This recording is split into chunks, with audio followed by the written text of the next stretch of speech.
Hello friends, welcome to my channel. இன்றைக்கி நம்ம சேனலில் என்ன பார்க்குறோம் அப்படின்னா, மார்கழி கடைசி வெள்ளி நம்ம வீட்டில் வந்து பூஜை பண்ணது தான் வந்து விலாகாக ஷேர் பண்ணியிருக்கேன்.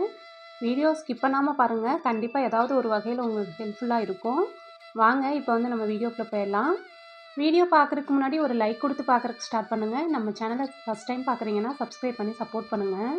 வாரத்தில் ஒரு நாள் நம்ம வீட்டில் வச்சுருக்க இந்த மாதிரி சிலைகள்லாம் வந்து நான் வாஷ் பண்ணிவிட்டு கொஞ்சம் டப்பில் வந்து பன்னீர் ஊற்றி இதில் வந்து கொஞ்சம் நேரம் வந்து ஊற வச்சுருவேன்.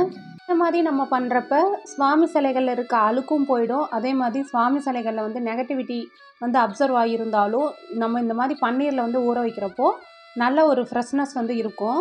பூஜை ரூம்லேயே நம்ம வந்து வைக்கிறப்போ நல்ல ஒரு ஃப்ரெஷ்ஷாக இருக்கும்.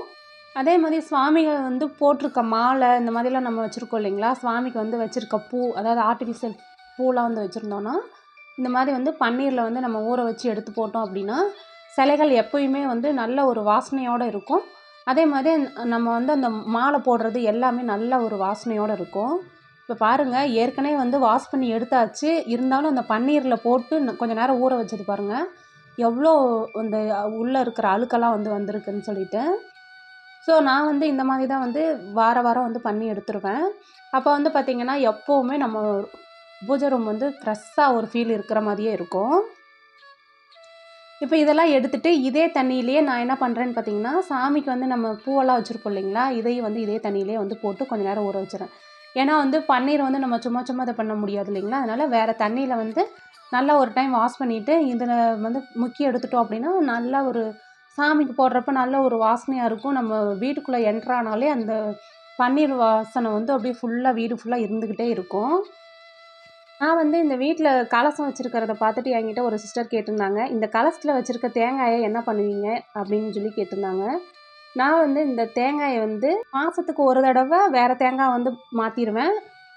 மாற்றின தேங்காயை எடுத்து ஏதாவது ஒரு ஸ்வீட் வந்து செஞ்சுருவேன். அதே மாதிரி கலசத்தை வந்து பார்த்திங்கன்னா வாரம் கலசத்தில் இருக்கிற தண்ணியை வந்து மாற்றிடுவேன். அது அந்த கலசத்தில் என்னென்ன உள்ளே போடுவீங்க அப்படின்னு வந்து கேட்டிருந்தாங்க. நெக்ஸ்ட் வீடியோவில் கண்டிப்பாக வந்து ஷேர் பண்ணுறேன் சிஸ்டர். பூஜை பாத்திரம்லாம் தேய்ச்சி வச்சாச்சு. ஸோ நேற்று தேய்ச்சி வச்சது பாருங்கள், இன்னுமே நல்லா வந்து பிரைட்டாகவே இருக்கும். ஒரு வாரம் ஆனாலுமே இந்த மாதிரி தான் பிரைட்டாக இருக்கும். உங்களுக்கு பூஜை பாத்திரம் வந்து க்ளீன் பண்ணுற வீடியோ வேணும் அப்படின்னா ஷார்ட்ஸில் வந்து கொடுத்துருக்கேன், கண்டிப்பாக வந்து செக் பண்ணுங்கள். கண்டிப்பாக உங்களுக்கு ஒரு யூஸ்ஃபுல்லாக இருக்கும். இப்போ வந்து நம்ம நிலவாசலுக்குலாம் வந்து மஞ்சள் குங்குமம் வச்சுக்கலாம். கண்டிப்பாக வாரமான செவ்வாய் வெள்ளி வீட்டுக்கு நிலவாசலுக்கு மஞ்சள் குங்குமம் வைங்க. மஞ்சள் குங்குமம் வைக்கிறது அப்படிங்கிறது அவ்வளோ ஒரு மங்களகரமான விஷயம். நம்ம வீட்டோட நிலவாசலில் தான் நம்ம வீட்டோட குலதெய்வம் இருப்பாங்கன்னு சொல்லுவாங்க. அதனால் வந்து நம்ம நிலவாசலில் எந்த அளவுக்கு நம்ம மங்களகரமாக வச்சுக்கிறோமோ அந்த அளவுக்கு தான் நம்மளோட வாழ்க்கையோட, அதாவது நம்ம வாழ்கிற வீட்டில் நம்மளோட சந்தோஷம் இருக்கும் அப்படின்னு சொல்லுவாங்க. அதனால் எந்த அளவுக்கு நிலவாசலில் நம்ம வந்து மங்களகரமாக வச்சுக்க முடியுமோ அந்த அளவுக்கு வச்சுக்கணும். அதே மாதிரி நிலக்கதவு வந்து நிலக்கதவுக்கு நிறையா ஒரு இது இருக்குங்க.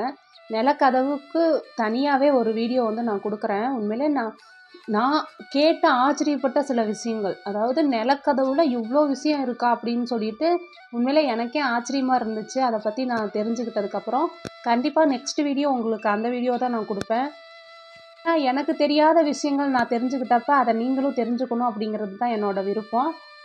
இப்போ வந்து நிலவாசலில் மஞ்சள் குங்குமம்லாம் வச்சுட்டு இப்போ நிலவாசலில் தான் வந்து கோலம் போட்டுட்ருக்கேன்.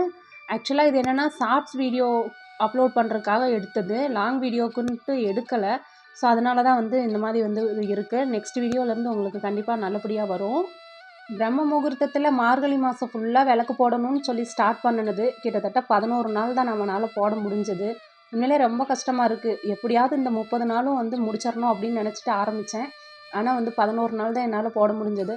பரவாயில்ல, எல்லாம் நன்மைக்கு அப்படின்னு நினச்சிட்டு விட்டுட்டேன். யாரெல்லாம் வந்து மார்கழி மாதம் ஃபுல்லாக வந்து விளக்கு போட்டிங்க பிரம்ம முகூர்த்தத்தில் அப்படின்னு சொல்லிட்டு கீழே வந்து கமெண்ட்டில் வந்து ஷேர் பண்ணுங்கள். என்னோடய ஃப்ரெண்ட்ஸ்லாம் வந்து நான் இந்த கோலம் போடுறதுல இவ்வளோ விஷயம் இருக்கா அப்படின்னு சொல்லிட்டு ஒரு வீடியோ ஒன்று போட்டிருந்தேன். அந்த வீடியோவை பார்த்துட்டு எனக்கு ஃபோன் பண்ணி வீடியோ சூப்பராக இருக்குப்பா அப்படின்லாம் வந்து சொல்லியிருந்தாங்க. ஸோ வந்து எனக்கு ஃபோன் பண்ணி சொல்கிறதோட கமெண்ட்ஸில் பண்ணுங்கப்பா, அப்போ வந்து 4 பேர் பார்க்குறப்ப அவங்களுக்கு வந்து அது யூஸ்ஃபுல்லாக இருக்கும்ல அப்படின்னு சொல்லியிருந்தேன். ஸோ நான் வந்து இந்த மீடியா மூலிமா சொல்கிறது என்னென்னா, என்னோடய ஃப்ரெண்ட்ஸு இருக்கட்டும், எனக்கு தெரிஞ்சவங்களாக இருக்கட்டும், எனக்கு ஃபோன் பண்ணி சொல்கிறதோட நீங்கள் வந்து கமெண்ட்ஸில் வந்து ஷேர் பண்ணிங்க அப்படின்னா அதை பார்க்குறவங்களுக்கு ஒரு யூஸ்ஃபுல்லாக இருக்கும். அதனால தான் சொல்கிறேன். நிலவாசலெல்லாம் வந்து கோலம் போட்டாச்சு. நிலவாசலில் நான் இன்றைக்கி வந்து அரிசி மாவு கலந்து வச்சுருக்கேன் கோலம் மாவில். கிட்டத்தட்ட ஒரு 5 கிலோ அரிசி மாவு இருக்கும். அரைச்சிட்டு வந்தேன். அரைச்சிட்டு வந்த உடனேயே 2 கிலோ கோல மாவுக்கு 3 கிலோ 3½ கிலோ அரிசி மாவை போட்டு நான் வந்து ஃபுல்லாக கலந்து வச்சுட்டேன். அதனால தான் வந்து சரி இதுவும் அரிசி மாவு தானே அப்படின்னு சொல்லிட்டு இன்றைக்கி வந்து இதில் வந்து கோலம் போட்டு கலர் போட்டிருக்கேன். இப்போ வந்து நம்ம உருளியில் வந்து பூ வச்சுக்கலாம். உருளியில் எதுக்காக வீட்டுக்கு முன்னாடி பூ வைக்கிறோம் அப்படிங்கிறதையும் தனி வீடியோவாக கொடுத்துருக்கேன். எண்டு ஸ்க்ரீனில் உங்களுக்கு எல்லா வீடியோவும் கொடுக்குறேன். இது வரைக்கும் பார்க்காதவங்களா இருந்தால் கண்டிப்பாக வந்து செக் பண்ணுங்கள். உங்களுக்கு ரொம்ப யூஸ்ஃபுல்லாக இருக்கும். ஒரு குட்டி கதை ஒன்று பார்த்துடலாங்க. இந்த கதை வந்து எனக்கு ரொம்ப ரொம்ப பிடிச்சிச்சு. சரி இந்த கதையை வந்து உங்கள் கூட ஷேர் பண்ணலாம் அப்படின்ட்டு. ஒரு வியாபாரி கழுதையும் நாயும் வந்து தன்னோட ஒரு பெட் அனிமலாக வந்து வளர்த்துட்டு வராரு. இதில் வந்து நாய் வந்து பார்த்திங்கன்னா வீட்டை காக்கிறதுக்கும், கழுதை வந்து அவரோட பொதி மூட்டைகளெல்லாம் வந்து சுமக்கிறதுக்காகவும் 2ஐயும் வந்து பயன்படுத்திட்டு வந்திருக்காரு. இதில் நாய் வந்து பார்த்திங்கன்னா நாய் வந்து செல்லப்பிராணி அப்படிங்கிறனால நாயோட மட்டும் ரொம்ப கொஞ்சி விளையாண்டுட்டு இருந்திருக்காரு. இதை பார்த்தா கழுதைக்கு ரொம்ப பொறாமையாக இருக்குது. நம்மளும் தானே இவருக்கு வந்து இது ரொம்ப யூஸ்ஃபுல்லாக இருக்கும். ஆனால் வந்து ஏன் நம்மளே மட்டும் வெளியிலேயே வச்சுக்கிறாரு, நாய் மட்டும் உள்ளே கூப்பிட்டு அதோட மட்டும் கொஞ்சி விளையாடுறாரு அப்படின்னு சொல்லிட்டு கழுதைக்கு வந்து ஒரு பொறாமை வந்துடுது. ஒரு நாள் நாய் வந்து பின்னாடி கொல்லைப்புறத்தில் இருக்கிறப்ப இந்த கழுதை என்ன பண்ணியிருக்கு, நேராக வந்து இந்த வியாபாரி வீட்டுக்குள்ளே இருந்தப்போ வேகமாக ஓடி வந்து நாய் எப்படி மேலே ஏறி அவர் மேலே கொஞ்சி விளையாடுதோ அது மாதிரி அதுவும் வந்து காலை வந்து மேலே போட்டிருக்கு. இதை பார்த்து அவர் பயந்துட்டு பக்கத்தில் இருக்கிற தடி எடுத்து அடி அடின்னு அடிச்சிட்டாரு கழுதையை. அடுத்தவங்கள பார்த்து பொறாமப்பட்டா இந்த மாதிரி தான் சில விஷயங்கள் வந்து நடக்கும். ஸோ இந்த கதையிலேருந்து நான் தெரிஞ்சுக்கிட்டது, நம்ம நம்மளாவே இருப்போம். அடுத்தவங்கள பார்த்து பொறாமப்பட்டோம் அப்படின்னா இந்த கழுதைக்கு நேர்ந்த கதி தான் நம்மளுக்கும். ஒவ்வொருத்தருக்குள்ளேயும் ஒவ்வொரு திறமை தகுதி அப்படிங்கிறதெல்லாம் கண்டிப்பாக இருக்கும். அதனால நம்மளுக்குள்ளே என்ன திறமை இருக்கோ, நம்மளுக்கு வந்து எது தகுதி இருக்கோ அதை மட்டும்தான் நம்ம வந்து வச்சுக்கணுமே தவிர, அடுத்தவங்க யானையில் போகிறாங்க அப்படிங்கிறதுனால நம்மளும் யானையில் போக முடியாது. நம்மளுக்கிட்ட என்ன இருக்குதோ அதை மட்டும்தான் நம்ம வச்சு வாழ பழகிக்கணும். ஸோ இதை தான் வந்து நான் இந்த கதையிலேருந்து தெரிஞ்சுக்கிட்டேன். கதை எப்படி இருந்துச்சு அப்படின்ட்டு சொல்லுங்கள்.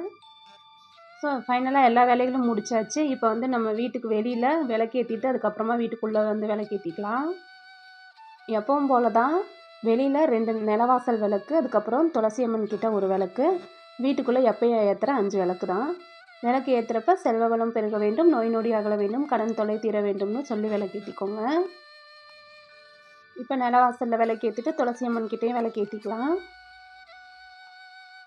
இப்போ விளக்கெல்லாம் ஏற்றி முடிச்சாச்சு. இப்போ வந்து நம்ம சாம்பிராணி வந்து காமிச்சிக்கலாம். சாம்பிராணி இல்லைன்னா பத்தி ஏதாவது ஒன்று நம்ம நிலவாசலில் ஏற்றி வச்சோம் அப்படின்னா அதோட வாசனை நம்மளுக்கு வந்து அவ்வளோ ஒரு மைண்டை வந்து நல்ல ஒரு ரெஃப்ரெஷ் பண்ணி கொடுக்கும். ஸோ இப்போ வந்து நம்ம வீட்டுக்குள்ளே போய் விளக்கேற்றிக்கலாம். வீட்டுக்குள்ளே இன்றைக்கி வந்து பார்த்திங்க அப்படின்னா இன்றைக்கி வெள்ளிக்கிழமை அப்படிங்கிறனால பஞ்சகவ்ய விளக்கு ஏற்றலாம் அப்படின்னு சொல்லிட்டு பஞ்சகவ்ய விளக்கு வந்து வாங்கி வச்சுருக்கேன். ஸோ வந்து அதை தான் இன்றைக்கி ஏற்ற போகிறேன். மற்றபடி முருகனுக்கு ஒரு வெற்றிலை தீபம், கீழே 2 வெள்ளி விளக்கு, ஒரு அஷ்டலட்சுமி விளக்கு எப்பயும் ஏற்றுற மாதிரி ஏற்றிருக்கேன். பஞ்சகவ்ய விளக்கு எதுக்காக ஏற்றுறோம் அப்படின்னு சொல்லிட்டு எல்லாத்துக்குமே வந்து தெரிஞ்சிருக்கலாம். தெரியாதவங்களுக்காக சொல்கிறேன். பஞ்சகவ்ய அப்படிங்கிறது மாட்டோட சாணம், கோமியம், பால், தயிர், நெய் இந்த 5 பொருட்கள்ல இருந்து தயாரிக்கிறது தான் இந்த பஞ்சகவ்ய விளக்கு. இந்த விளக்கு பார்த்திங்கன்னா நம்ம ஏற்றி வைக்கிறப்போ இந்த விளக்கும் வந்து சேர்ந்து எரிஞ்சிரும். அதனால் வந்துட்டு நம்ம வீட்டில் ஒரு ஹோமம் செஞ்ச பலன் வந்து நம்மளுக்கு கிடைக்கும். வீட்டில் இருக்க நெகட்டிவ் வைப்ரேஷன்லாம் போய் வீட்டுக்கு வந்து நல்ல ஒரு பாசிட்டிவ் வைப்ரேஷன் வந்து க்ரியேட் ஆகும். இப்போ விளக்கு ஏற்றுறது பஞ்சு திரி போட்டு நெய் விட்டு ஏற்றணும். நெய் விட்டு ஏற்றுறனால தான் நல்ல ஒரு வாசனை வந்து வீட்டுக்குள்ளே பரவும். எப்படி ஹோமத்துலலாம் வந்து நெய் ஊற்றுறப்போ நல்ல ஒரு வாசனைகள் வரும், அது மாதிரி வந்து வீடு ஃபுல்லாக நல்ல ஒரு வாசனைகள் வரும். இப்போ விளக்கு எரிஞ்சு முடிஞ்சோன்னே இதில் இருக்கிற சாம்பல் எடுத்து நம்ம கொஞ்சம் நெய் விட்டு அதை வந்து நம்ம நெத்தியில் போட்டால் வச்சுக்கிறப்போ நம்ம மேலே எந்த ஒரு திருஷ்டியும் படாது. அதே மாதிரி நாள்பட்ட தலைவலி இருந்துக்கிட்டே இருக்குது அப்படின்னா இதை வந்து நீங்கள் ரெகுலராக நெத்தியில் வச்சுட்டு வாங்க. கண்டிப்பாக அந்த தலைவலி இருக்கிறது அப்படிங்கிறது காணாமல் போயிடும். இப்போ பஞ்சகவ்ய விளக்கு தான் வந்து இன்றைக்கி ஏற்றிருந்தேன். பஞ்சகவ்ய சாம்பிராணி வந்து என்கிட்ட தீர்ந்துருச்சு. அதனால் வந்து நான் இன்றைக்கி சின்ன சாம்பிராணி தான் வந்து ஏற்றிருக்கேன். முடிஞ்ச அளவுக்கு நம்ம வந்து இந்த பஞ்சகவ்ய விளக்கு வாரத்தில் வெள்ளிக்கிழமை ஏற்றி வைக்கிறது அப்படிங்கிறது ரொம்ப ரொம்ப சிறப்பு. ஸோ விளக்கெல்லாம் ஏற்றி வச்சுட்டு நம்ம எப்பவும் பாடுறது மாதிரி திருவிளக்கை ஏற்றி வைத்தோம் திருமகளே வருக அந்த பாட்டை வந்து பாடி முடிச்சுட்டு அம்மனுக்கு போற்றியும் போட்டுட்டு நல்லபடியாக பூஜையை வந்து முடிச்சாச்சு. ஸோ இந்த பூஜை உங்களுக்கு பிடிச்சிருக்கும் அப்படின்னு நினைக்கிறேன். பூஜை பிடிச்சிருந்துச்சுனாலும் சொல்லுங்கள். நான் ஏதாவது மாற்றிக்கணும் அப்படின்னாலும் வந்து கண்டிப்பாக வந்து சொல்லுங்கள். என்னால் முடிஞ்சதை வந்து நான் மாற்றிக்கிறேன். ஒரு சிஸ்டர் கேட்டிருந்தாங்க என்கிட்ட, சிஸ்டர் வீட்டுக்குள்ள வந்து பத்தி ஏற்றுறோம்ல அது வந்து எப்படி பத்தி ஏற்றணும் அப்படின்னு கேட்டிருந்தாங்க. எனக்கு அவங்க என்ன கேட்டாங்கன்னு எனக்கு தெரியல. எப்படி பத்தி ஏத்துறது அப்படின்னா எனக்கு என்னன்னு புரியல. இருந்தாலும் பத்தி எனக்கு என்ன தெரியுதோ அத வந்து சொல்றேன். அதாவது பத்தி அப்படிங்கிறது 2 பத்தி மட்டும் ஏத்தி வைக்கலாம். இல்ல அப்படின்னா ஒத்தப்படையில வந்து பத்தி ஏத்தி வைக்கலாம். ஸோ அந்த சிஸ்டர் இத நெனச்சு தான் கேட்டிருப்பாங்க அப்படின்னு நான் நெனைக்கிறேன். இல்ல அப்படின்னா அவங்க தெளிவா வந்து கமெண்ட் பண்ணுங்க. எனக்கு தெரிஞ்சத நான் வந்து ஷேர் பண்றேன். அதே மாரி நீங்க வந்து சாம்பிராணி போடுறது மூலிகை சாம்பிராணி பயன்படுத்துவீங்களா வீட்ல அப்படின்னு கேட்டிருந்தாங்க. மூலிகை சாம்பிராணி அப்படிங்கிறது முன்னாடி வந்து யூஸ் பண்ணிட்டுருந்தேன். அந்த கொட்டாச்சியில வந்து கங்கு போட்டு அந்த மாதிரிலாம் யூஸ் பண்ணிட்டுருந்தேன். இப்ப வந்து மூலிகை சாம்பிராணியே கப் சாம்பிராணியில வந்திருக்கு இல்லைங்களா? அத தான் வந்து யூஸ் பண்ணிட்டுருக்கேன். பஞ்சகவ்ய விளக்கு இந்த மாதிரி தான் விளக்கும் சேர்ந்து எரியும். அதனால வந்து யாரும் பயப்பட வேண்டாம். அதாவது ஃபர்ஸ்ட் டைம் பார்க்குறவங்களா இருந்தால். இப்ப நம்ம பூஜை ரூம்ல இருக்க ஃபைனல் லுக் இந்த மாதிரி தான் இருக்கு. இன்னைக்கு எப்பவும் போல கலசத்த வந்து மாத்திட்டு இன்னைக்கு வெத்தல கலசம் தான் வந்து அம்மனுக்கு வச்சிருக்கேன். ஸோ அவ்வளோதான் ஃப்ரெண்ட்ஸ். இந்த வீடியோவ இதோட முடிச்சுக்கிறேன். அடுத்து ஒரு நல்ல வீடியோல மீட் பண்ணலாம். அதுவரைக்கும் தேங்க்ஸ் ஃபார் வாட்சிங்.